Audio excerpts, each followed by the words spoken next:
జుట్టుబట్టి గుంజుకపోతే కాళ్ళు చేతులు ఉంటాయా ఇరుగుతాయా అనేటువంటి ఒక భయానక వాతావరణం చూస్తాం. నేను బాధ అనిపించింది నన్ను చూస్తుంటే, వీడియోలు చూస్తుంటే.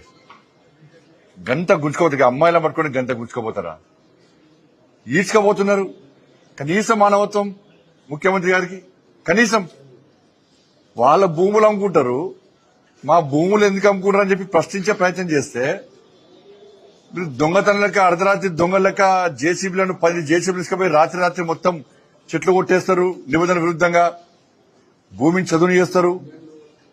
విద్యార్థుల యూనివర్సిటీకి పోయి మీరు ఏ అధికారంతో మీరు పోతున్నారు? మా భూములు, మా యూనివర్సిటీ భూములు అమ్మకండి అని చెప్పి ఆపే ప్రయత్నం చేస్తే వాళ్ళని గొడ్లను నేను చాలా బాగా అనిపించింది. నేను చూస్తుంటే ఆ చిన్న చిన్న అమ్మాయిలకు గుంజుకోబోతుంటే ప్రతి ఒక్కరు ఏడిచారు. ఆ వీడియోలు చూసినా ప్రతి ఒక్కరు ఏడిచారు. మానవత్వంలో మాత్రం ఏడిచారు. ఇక మానవత్వం లేని కాంగ్రెస్ వాళ్ళు మాత్రం అది గొప్ప చెప్పుకుంటారు. ఇవాళ 400 ఎకరాలు అమ్మి ఇవాళ మీరు రాష్ట్రాన్ని పాలిస్తారు, జీతాలు ఇస్తారు, మీరు పాలిస్తారు అంతే కదా. ఎస్సీ భూములు అమ్మకుంటే ఇక పాలించే స్థితిలో లేదు తెలంగాణ రాష్ట్ర తెలంగాణలో కాంగ్రెస్ పార్టీ ప్రభుత్వం. ఎస్సీ భూములు అమ్మకుంటే తెలంగాణ రాష్ట్రాన్ని పాలించే స్థితిలో కాంగ్రెస్ ప్రభుత్వం లేదు. ఈ నెల గడవాలంటే ఎస్సీ భూములు అమ్మాలి, 1000 కోట్లు సంపాదించాలి, 50,000 కోట్ల దాకా సంపాదించుకోవాలి. ఈ నెల 40 రోజులు తెలంగాణ రాష్ట్రాన్ని పాలించాలి. నెక్స్ట్ మళ్ళీ ఇంకో భూములు అమ్మాలి. అంటే రాబోయే తరాలకు ఒక గజం జాగ కూడా ఉంచే పరిస్థితిలో కాంగ్రెస్ పార్టీ ప్రభుత్వం లేదు. గజం జాగ ఉండదు రాబోయే తరాలకు. అన్నం వేస్తారు. ఇక అంటే ఏవీవీపీ కార్యకర్తలను అడ్డుకుంటే ఆందోళన చేస్తే రాత్రి ఎత్తుకపోయారు, పోలీస్ స్టేషన్ లోపల కొట్టారు. ఏవీపీ కార్యకర్తలు 3 పోలీస్ స్టేషన్ లోపల కొట్టారు. ఒక కార్యకర్తను రాత్రి కూడా వదిలిపెట్టలే. అర్ధరాత్రి కొంతమంది వదిలిపెట్టారు, ఇంకో 2 కార్యకర్తలు రాత్రి కూడా వదిలిపెట్టలే. ఇంత ఘోరమైన అరాచకమా? బీఆర్ఎస్ పార్టీ కంటే ఎక్కువ అరాచకం ఈ కాంగ్రెస్ పార్టీలో. ఇంత అరాచకం మంచి కాదు. ఇప్పటికైనా ఆ భూముల అమ్మకాన్ని వెంటనే నిలిపియాలని చెప్పి భారతీయ జనతా పార్టీ డిమాండ్ చేస్తున్నది. ఎవరైతే విద్యార్థుల మీద లాఠీచార్జ్ చేశారో, విద్యార్థులు కొట్టారో ఆ పోలీస్ అధికారుల మీద చర్యలు తీసుకోవాలి. ఫస్ట్ యాక్షన్ తీసుకోండి. మీరు విచారణ జరపాలి. మీరు హోమ్ మినిస్టర్ గానే చెప్తున్నాను నేను. మా విచారణ జరిపే అధికారం లేదు కాబట్టి మీకు చెప్తున్నాను నేను. ఇలా విద్యా కమిషన్ వేసారు, అర్బన్ నక్సల్ తీసుకొచ్చి విద్యా కమిషన్ వేసారు. మరి ఎడవేరు మీ నోర్లు ఎవడమైనాయి? మిమ్మల్ని విద్యా కమిషన్ చైర్మన్లుగా మెంబర్లుగా కాంగ్రెస్ పార్టీ ప్రభుత్వం వేసింది కదా. మీరు గతంలో ఉద్యమాలు చేశారు కదా. మీరు నక్సల్ సిద్ధాంతం కదా, మావోయిస్టు భావాజాలం కదా. మీరు ప్రజా సమస్యలను కొట్లాడతారు కదా, పేదల కోసం కొట్లాడతారు కదా, కొట్లాడిన వాళ్ళు అని చెప్పుకుంటారు కదా. మరి ఇలా ఎస్యూ భూములు అమ్మితే ఈ విద్యా కమిషన్ చైర్మన్లు మెంబర్లు మీ నోరు లేడమైనాయి. మీరు కాంగ్రెస్ పార్టీ ప్రభుత్వాన్ని ఎందుకు ప్రశ్నిస్తలేరు? మీరు ప్రశ్నిస్తలేరు అంటే ఎస్సీ భూములను మీరు సమర్థిస్తున్నట్టే. కమ్యూనిస్టు భావాజాలను మీరు అందరూ కూడా సమర్థిస్తున్నట్టే. మీరు భూములు అమ్ముకోండి అని కాంగ్రెస్ పార్టీ దగ్గర అమ్ముకునే విధంగా స్వేచ్ఛనిస్తున్నట్టే. వాళ్ళ దగ్గర నుంచి వీళ్ళు కమిషన్ తీసుకుంటారు. వీళ్ళు వాటా వీళ్ళకి వస్తుంది. ఏడవైనా మీరు కమిషన్ చైర్మన్ అండి, మీరు ఉద్యమకారులు కదా. కానీ వెంటనే ప్రభుత్వం తన నిర్ణయాన్ని ఉపసంహరించుకోవాలని చెప్పి భారతీయ జనతా పార్టీ డిమాండ్ చేస్తున్నది. విద్యార్థులు చేసేటువంటి ఆందోళనకు భారతీయ జనతా పార్టీ పూర్తి మద్దతు ఇస్తాం. ఇది పూర్తిగా ప్రజాస్వామ్య వ్యతిరేకం. ఇది భూములమ్మి రాష్ట్రాన్ని పాలిస్తారంటే ఇటువంటి ప్రభుత్వం ప్రజలకు అవసరం లేదు.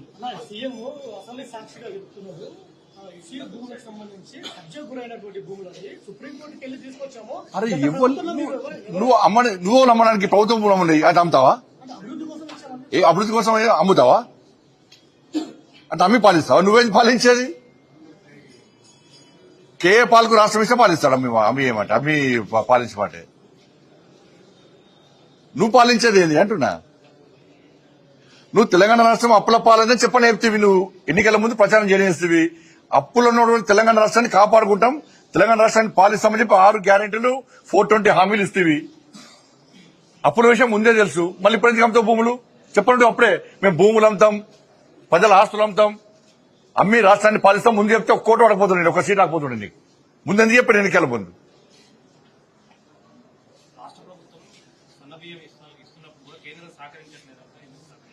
నిన్న ఉత్తమ్ కుమార్ రెడ్డి గారు క్లియర్గా చెప్పాడు, నిజాయితీగా లెక్క చెప్పాడు.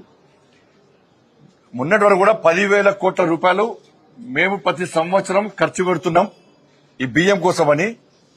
ఒక్కొక్క కిలోకు 40 రూపాయలు ఖర్చు పెడుతున్నాం ఒక్కొక్క కిలోకు బియ్యం కోసం అని చెప్పి అన్నారు. నేనేమంటున్నా అంటే ఈ 5 కిలోల బియ్యము కేంద్రం ఇస్తుందా రాష్ట్ర ప్రభుత్వం ఇస్తుందా స్పష్టం చేయాలి. ఈ 10,000 రూపాయలు కేంద్ర ప్రభుత్వం 10,000 కోట్ల రూపాయలు ఈ 10,000 కోట్ల రూపాయలు కేంద్ర ప్రభుత్వం ఇస్తుందా రాష్ట్ర ప్రభుత్వం ఖర్చు పెడుతుందా స్పష్టం చేయాలి. కిలోకు 40 రూపాయలు కేంద్ర ప్రభుత్వం భరిస్తుందా రాష్ట్ర ప్రభుత్వం భరిస్తుందా స్పష్టం చేయాలి. మీరు పెడతలేము, కేంద్రం పెడతలేదు, రాష్ట్ర ప్రభుత్వం పెడుతుందంటేనే దాన్ని ప్రూవ్ చేస్తాను నేను. అరే 10,000 కోట్ల రూపాయలు సంవత్సరానికి ఖర్చు పెట్టేది కేంద్ర ప్రభుత్వం, నరేంద్ర మోడీ గారి ప్రభుత్వం. కిలోకు 40 రూపాయలు ఖర్చు పెట్టేది నరేంద్ర మోడీ గారి ప్రభుత్వం.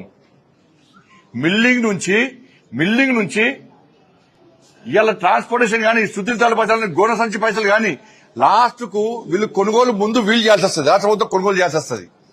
దానికి మిత్తి చేసుకుంటారు. ఆ ఇంట్రెస్ట్ పైసలు కూడా కేంద్రమే కడుతున్నది. అరే 40 రూపాయలు ఇచ్చేది మేము, 5 కిలోల బియ్యం ఫ్రీ ఇచ్చేది మేము, కేంద్ర ప్రభుత్వం ఇస్తుంది, మోడీ గారి ప్రభుత్వం ఇస్తుంది. 10,000 కోట్ల రూపాయలు ఖర్చు పెట్టేది కేంద్ర ప్రభుత్వము. ఫోటో మాత్రం మీరు పెట్టుకుంటారు. 10 రూపాయలు యాడ్ చేసారు మీరు ఇచ్చేది ఎంత? 10 రూపాయలు ఇచ్చారు. 10 రూపాయలు ఇచ్చి అంగు ఆర్పాటాలు చేస్తున్నారు. మరి 40 రూపాయలు ఇచ్చిన మోడీ గారు ఏమనాలి? 10,000 కోట్ల రూపాయలు ఖర్చు పెట్టిన మోడీ గారు ఏమనాలి? నీకు అదన భారం ఎంత పడుతుంది? 2,000 కోట్లు అదన భారం పడుతుంది. ఇలా అందుకే భారతీయ జనతా పార్టీ కార్యకర్తలకు అప్పీల్ చేస్తున్నా, మీరు వెంటనే రేషన్ షాప్లోకి వెళ్ళండి, వీళ్ళిచ్చే బియ్యాన్ని తనిఖీ చేయండి. ఇది కేంద్ర ప్రభుత్వము కిలోకు 40 రూపాయలు ఖర్చు పెడుతుందని చెప్పండి. 10,000 కోట్ల రూపాయలు ప్రతి సంవత్సరంలో ఖర్చు పెడుతుందన్న విషయాన్ని చెప్పండి. చెప్పి అలా ప్రజలకు వాస్తవాలు చెప్పాలి. ప్రజలు తెలంగాణ సమాజం ఆలోచించాలి. 40 రూపాయలు ఖర్చు పెట్టే మోడీ గారు గొప్పరా, 10 రూపాయలు ఖర్చు పెట్టే కాంగ్రెస్ పార్టీ గొప్ప పార్టీ? ఆలోచించండి మీరు. అలా 10,000 కోట్ల రూపాయలు తెలంగాణ రాష్ట్రానికి బియ్యం కోసం ఖర్చు పెట్టే భారతీయ జనతా పార్టీ ఎన్డీఏ ప్రభుత్వం గొప్పదా? 2,000 కోట్ల రూపాయలు ఖర్చు పెట్టే కాంగ్రెస్ పార్టీ ప్రభుత్వం గొప్పదా? ఒకసారి ఆలోచించండి. పైసలు కేంద్రాన్ని పేరు మాత్రమే చెప్పుకుంటున్నారు. మోడీ గారు ఫోటో పెట్టమంటే ఈడ పెట్టాలన్నా, ముఖ్యమంత్రి రేవంత్ రెడ్డి గారు ఫోటో పెట్టాలి.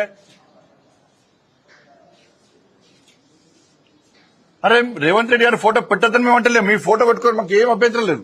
కానీ మోడీ గారు ఫోటో ఎందుకు పెట్టారు అంటున్నాను నేను.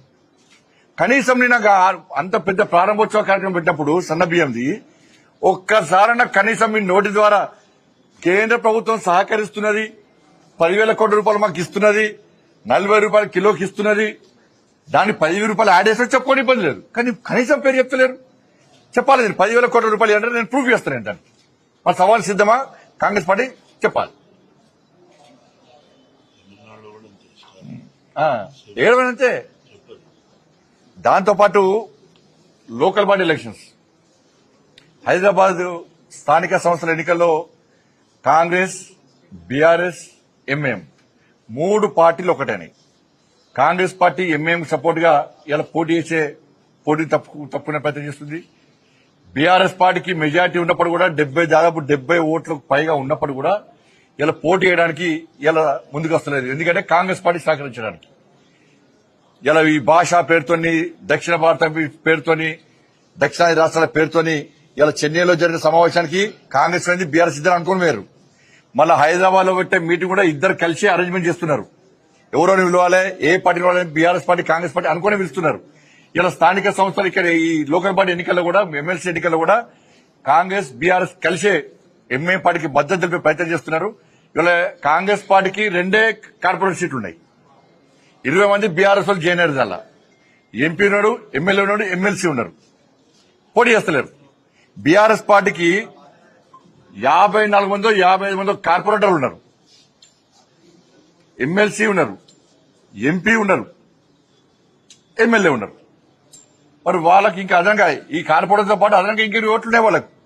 వాళ్ళు కూడా పోటీ చేస్తలేరు. క్రాస్ ఓటింగ్ అయితే చెప్పి వాళ్ళ పార్టీ కార్యకర్త నాయకులనే బీఆర్ఎస్ పార్టీ నమ్మకం లేదు. కానీ ముగ్గురు ఒకటే, వీళ్ళిద్దరు బీఆర్ఎస్ కాంగ్రెస్ ఒక్కటే అనడానికి ఇది నిలువెత్తు ఉదాహరణ. ఇది ఇంతకంటే మంచి ఉదాహరణ లేదు. వాళ్ళిద్దరు ఒకటే, అందుకే ఇద్దరు కలిసే ఎంఐఎం పార్టీకి సపోర్ట్ ఇస్తున్నారు, ఎంఐఎం పార్టీ గెలిపించే ప్రయత్నం చేస్తున్నారు. ఇది తెలంగాణ సమాజం ఆలోచించాలి. తెలంగాణ రాష్ట్రం ఇలా ఏం కాబోతున్నది, ఎంఐఎం పార్టీకి కాంగ్రెస్ పార్టీ బీఆర్ఎస్ పార్టీ కలిసి ఎంఐఎం పార్టీకి తెలంగాణ రాష్ట్రాన్ని అప్పచెప్పే ప్రయత్నం చేస్తున్నారు. ఈ విషయంలో తెలంగాణ సమాజం ఆలోచించాలి. భారతీయ జనతా పార్టీ 100% దీన్ని వ్యతిరేకిస్తుంది.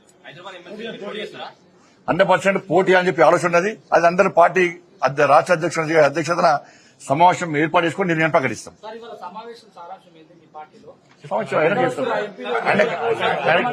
ఆఫీస్ బేరర్స్ మీటింగ్, ఇది ఆఫీస్ బేరర్స్ మీటింగ్, కామన్ అందరూ కలిపి మీటింగ్ కాదు.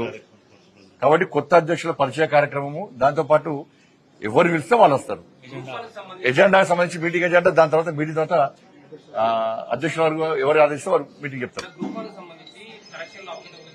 ఇప్పుడు గ్రూప్ వన్ సంబంధించి ఏమంటున్నారంటే, ఇప్పుడు గతంలో బీఆర్ఎస్ పార్టీ ఆయాలో గ్రూప్ వన్ పేపర్ లీకేజ్. ఈ ప్రభుత్వం వచ్చినాక ఏమైంది? అవకతవకలు. ఇప్పుడు గ్రూప్ వన్ అభ్యర్థుల యొక్క అభ్యంతరాలను, వాళ్ళ యొక్క ఫిర్యాదులను పరిగణలోకి తీసుకోవాలి. మెరిట్ విద్యార్థులకు అన్యాయం కాకుండా, ఎవరికి అన్యాయం కాకుండా అందరికీ న్యాయం జరిగే విధంగా విచారణ జరపాల్సిన బాధ్యత ప్రభుత్వం మీద ఉంది. చివరకు ప్రభుత్వం స్పందించకుండా కోర్టు పోయే పరిస్థితి వచ్చింది. మరి గ్రూప్ వన్ విషయంలో ప్రభుత్వము చాలా సీరియస్ తీసుకోవాలి. వాళ్ళు కష్టపడి చదువుకున్నారు. ఎవరికి అన్యాయం జరగకుండా, మెరిట్ విద్యార్థులకు అన్యాయం జరగకుండా న్యాయ విచారణ జరపని చెప్పి డిమాండ్ చేస్తున్నారు.